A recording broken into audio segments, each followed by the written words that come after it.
My first friend I found. I don't want something bad to happen to her. I'm so worried." George frowned slightly, scratching his jaw as he considered his daughter's impassioned speech. Evelyn placed a hand on his arm, her expression mirroring his uncertainty.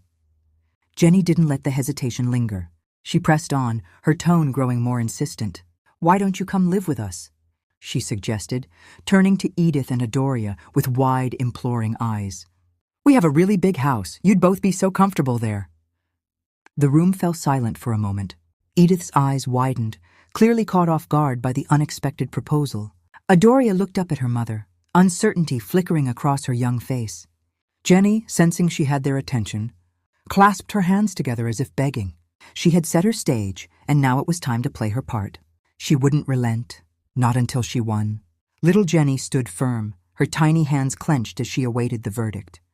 Her bold invitation had thrown the room into a whirlwind of emotions, and now she watched the three elders, her heart pounding in her chest.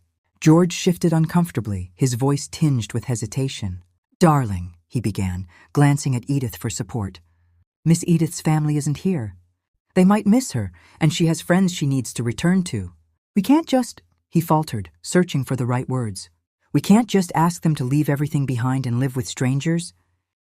Jenny's face fell, her excitement dimming as sadness clouded her features. "But Dad," she said softly, her voice trembling, "they're not strangers anymore. We've just introduced ourselves, haven't we?"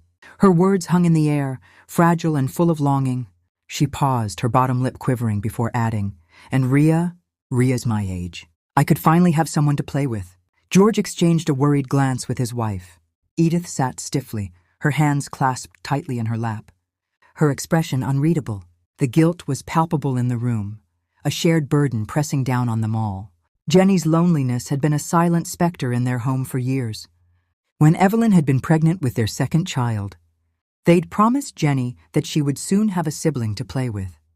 But after the miscarriage, everything had changed.